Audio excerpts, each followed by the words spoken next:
ஐவே பிரெக்னன்சினாலே பயமா இருக்கா?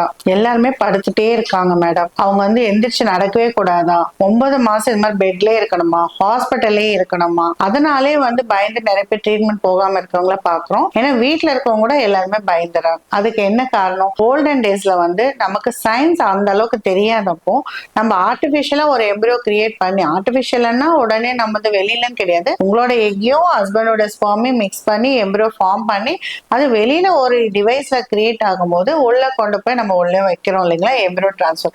அதுக்கப்புறம் என்னன்னா நமக்கு உள்ள நடக்கிற யூட்ரஸ்க்கும் கருமுட்டைக்கும் நடுவுல நடக்கிற அந்த ரெஸ்பான்ஸ் அண்ட் ரியாக்டிவ்னஸ் நமக்கு தெரியாது. எந்த அளவுக்கு பாண்டிங் நடக்குது, எப்ப நடக்குது அப்படிங்கிறது நிறைய பேர் இன்னும் வரைக்கும் அந்த ரிசர்ச் வந்து போயிட்டே தான் இருக்கு.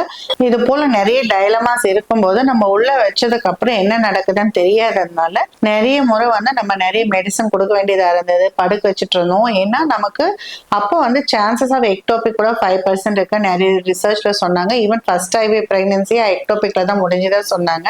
அதனால நமக்கு எம்பிரியோ மூவ் ஆயிருமோ, எம்பிரியோ எங்காவது போய் டியூப்ல மாட்டிக்குமோ, எம்பிரியோ வெளியே வந்துருமோ, இந்த டவுட்ஸ்னால வந்து நிறைய பேரும் வந்து படுத்துட்டே இருக்க சொல்லுவோம். நிறைய முறை இன்ஜெக்ஷன்ஸ் எல்லாம் கொடுத்துட்டே இருந்தோம். ஏன்னா நமக்கு ப்ரொஜெஸ்ட்ரான் லெவல அப்ப மெஷர் பண்ண தெரியல. நிறைய நாள் வந்து எம்பிரியோஸ் வந்து கொடுக்க ஒவ்வொரு மெடிசனை ஆட் பண்ணிட்டே வந்தோம். ஏன்னா நிறைய பேருக்கு வந்து மிஸ்கேரேஜ் ஆயிட்டு இருந்தது. பிரெக்னன்சி சக்சஸ் வந்து ஒன்லி 30% வந்து பெரிய விஷயமா இருந்தது. அதே மாதிரி ஏர்லி பிரெக்னன்சில நிறைய ப்ளீடிங் காம்ப்ளிகேஷன்ஸ் வந்துட்டு இருந்தது. ஸோ இனிஷியலா என்னோட பிராக்டிஸ்ல இருக்கும்போது நிறைய இந்த மாதிரி காம்ப்ளிகேஷன்ஸ் பார்க்கும்போது நம்ம அடிஷனலா மெடிசன்ஸை டிவைஸ் பண்ணி அப்புறமா நம்ம ரீசன்ஸ் கண்டுபிடிக்க ஆரம்பிச்சோம். அதுக்கப்புறம் தான் வந்து இன்ஃபர்டிலிட்டில இது மட்டும் காரணம் இல்லாம வேற இம்யூனாலஜிக்கல் ப்ராப்ளம்ஸ் இருக்கலாம், எண்டோக்ரைன் ப்ராப்ளம்ஸ் இருக்கலாம், ஸோ யூட்ரைன் ப்ராப்ளம்ஸ் இருக்கலாம்னு சொல்லி கண்டுபிடிக்க ஆரம்பிக்கும் போதுதான் நமக்கு கொஞ்சம் கான்பிடன்ஸ் வந்தது. அதுக்கப்புறம் தான் யூட்ரஸ்ல எல்லாம் செப்டம் இருக்கா, யூட்ரஸ்ல ஏதாவது தெரியாம பாலிப்ஸ் இருந்ததா, யூட்ரஸோட எண்டோமெட்ரியம் கரெக்டா இல்லாம பிளட் ஃப்ளோ நல்லா இல்லாம இருந்ததா பார்க்க ஆரம்பிச்சோம். அது பார்க்க ஆரம்பிக்கும் போது நமக்கு என்ன தெரிஞ்சது, நிறைய பேருக்கு செப்டம் இருந்தது, அன்டயக்னோஸ் பாலிப்ஸ் இருந்தது, பிளட் ஃப்ளோ வந்து காம்ப்ரமைஸ்டா இருந்தது. இந்த ரீசன்னால கூட மிஸ்கேரேஜஸ் ஆயிருந்திருக்கலாம், இந்த ரீசனால கூட பிரெக்னன்சி அடுத்து வந்து ப்ரீடம்ல போயிருக்கலாம் அப்படின்னு சொல்லிட்டு அதுக்கப்புறம் நம்ம கரெக்ஷன் பண்ண ஆரம்பிக்கிறோம். ஸோ அதுக்கப்புறம் வந்து பாத்தீங்கன்னா ஃபியூ இயர்ஸ்ல வந்து மொபிலைஸ் பண்ணிட்டு இருந்தோம். பேஷன்ஸ் எல்லாம் நடக்கலாம், பண்ணலாம், அதெல்லாம் காம்ப்ளிகேஷன்ஸ் எல்லாம் குறையலாம் அப்படின்னு சொல்லிட்டு அதுக்கப்புறம் கண்டிப்பா காம்ப்ளிகேஷன்ஸ் முன்ன விட குறைஞ்சிட்டே வந்தது. அதுக்கப்புறமா சில காம்ப்ளிகேஷன்ஸ் வந்து பாத்தீங்கன்னா லேட் ஆக ப்ரீடம் லீக்கிங், நிறைய பேருக்கு பனி கூட உடஞ்சிறத பார்த்துட்டு இருந்தோம். நிறைய பேருக்கு வந்து முன்னாடியே குறை மாசத்துல டெலிவரி வந்துடும், ரொம்ப ப்ரீமேச்சூரா டெலிவரிஸ் நடந்துட்டு இருந்தது. அது பயந்துட்டு சீக்கிரம் 34-35 வீக்ஸ்ல நம்மளே டெலிவரியும் பண்ணிட்டு இருந்தோம். அதெல்லாம் என்ன நடந்தது, ரீசன் என்னன்னா நிறைய பேருக்கு வெஜினல் இன்ஃபெக்ஷன்ஸ் காமனா இருந்தது. படுத்துட்டே இருக்கிறதுனால வெஜினல் இன்ஃபெக்ஷன்ஸ் அதிகமா இருந்தது.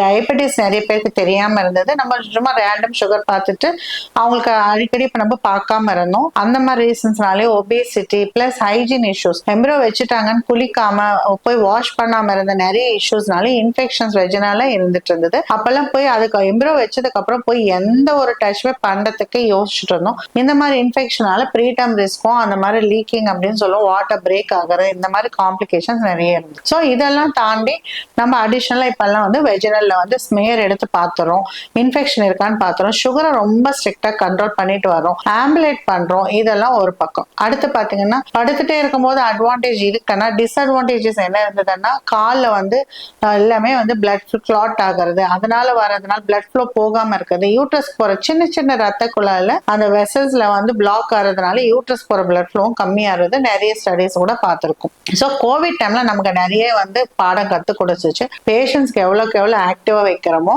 எவ்வளவு தூரம் வந்து நமக்கு வந்து பிளட் ஃப்ளோ இன்க்ரீஸ் பண்றோமோ அவ்வளவு தூரம் பிரெக்னன்சி காம்ப்ளிகேஷன் இல்லாம இருக்கிறத பாக்குறோம். ஸோ அந்த மாதிரி அந்த டெவலப்மெண்ட் தான் ஸ்லோலி பேஷண்ட்ஸ் வந்து ஒரு 15 days படுத்துட்டு இருந்தது, 9 months படுத்து இருந்தது குறைஞ்சு ஒரு 2-3 days இருக்கிறாங்க. இல்லைன்னா ஒரு 1 day கூட வச்சுக்கலாம். அந்த 2-3 days கூட மென்டலி அவங்களுக்கு வந்து ரிலாக்ஸ் ஆகிறதுக்கும், இன்ஜெக்ஷன்ஸ் வந்து காமனா அவங்களுக்கு ப்ராக்டிஸ் ஆகிறதுக்கும், பிளஸ் அவங்களுக்கு வேற ஏதாவது சுகர்ஸ் எல்லாம் இருந்தா நம்ம அட்ஜஸ்ட் பண்றதுக்கும் அந்த டேஸை நம்ம வச்சுக்கலாம். இன்னும் போகணும்னா டே கேராவே வந்து போறது கூட வாய்ப்பு இருக்கு. அதுவும் வந்து நமக்கு கண்டிப்பா அட்வான்ஸ்டா இப்ப நிறைய சென்டர்ஸ் இன்டர்நேஷனலி எழுந்துச்சு 1/2 hour 1 hourல போயிடுறாங்க. ஏன்னா அவங்களுக்கு இன்சூரன்ஸ் பாலிசிஸ் நிறைய இருக்கு, அவங்களுக்கு அஃபோர்ட் பண்ண முடியாது, ஹாஸ்பிட்டல் பிளேசஸ் இருக்காது. அதனால வந்து அவங்கவுங்களே வீட்டுல போய் எடுத்துக்கணும். அதனாலதான் அவங்களுக்கு இன்னும் சக்சஸ் வந்து பாத்தீங்கன்னா 30-40% ஹையா இருக்கு. அது வந்து நம்மளோட ஊர்ல அப்படி கிடையாது. இன்னும் நிறைய டெவலப்மெண்ட் ஆயிடுச்சு. ஸோ ரத்த ஓட்டம் கண்ட்ரோல் பண்றதுக்கு நம்ம மெடிசன் கொடுக்குறோம், ஆம்புலேட் பண்றோம், ப்ரொஜெஸ்ட்ரான் லெவலை செக் பண்றோம், ப்ரொஜெஸ்ட்ரான் நல்லா இருக்கான்னு பாத்துக்கிறோம், பிரெக்னன்சிஸை வந்து கரெக்டா யூட்ரஸ் முன்னாடி எல்லாமே ஹிஸ்டோஸ்கோபி பண்ணி கிளியர் பண்ணிடுறோம். இதெல்லாம் பண்ணதுக்கு அப்புறம் பிரெக்னன்சி காம்ப்ளிகேஷன்ஸ் எனக்கு தெரிஞ்சு இப்ப நம்மளோட ஹாஸ்பிட்டல் அட்மிஷன் ரேட்டே ரொம்ப கம்மியா தான் இருக்கும். ஏன்னா எல்லாருமே எவ்ரி அதர் டே, உங்களுக்கே நிறைய வீடியோஸ் பார்க்கறவங்க ரிலேட்டிவ்ஸை பார்த்திருந்தீங்கன்னா எவ்ரி அதர் டே ஹாஸ்பிட்டல் வந்து அட்மிட் ஆகுற மாதிரி இருப்பாங்க. பெயின் ப்ளீடிங் இந்த பயத்திலேயே ஒருத்தர் இருக்கிற மாதிரி இருக்கும். எங்களுக்கும் அதே மாதிரிதான் ஸ்ட்ரெஸ் லெவல் இருந்தது. இப்ப அந்த மாதிரி வந்து ரொம்ப ரொம்ப ரேரா தான் பாக்குறோம்.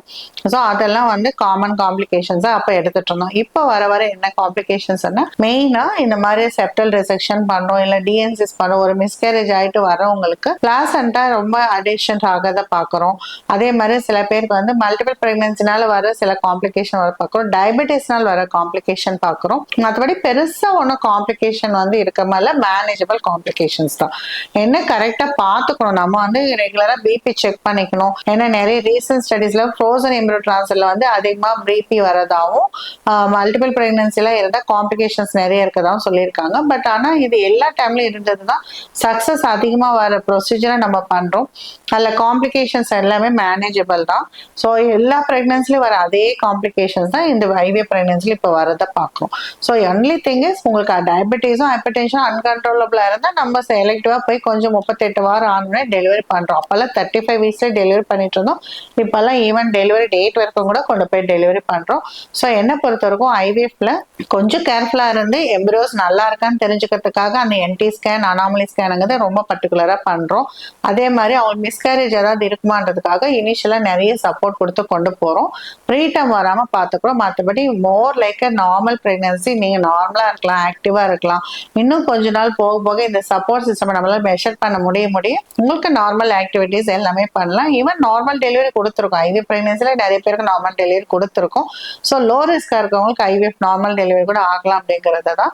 ஸோ இந்த வீடியோ பார்த்ததுக்கு அப்புறம் கண்டிப்பா டோட்டலி அந்த ஐவிஎஃப் பிரெக்னன்சி பத்தின பயம் போயிருக்கும்னு நினைக்கிறேன்.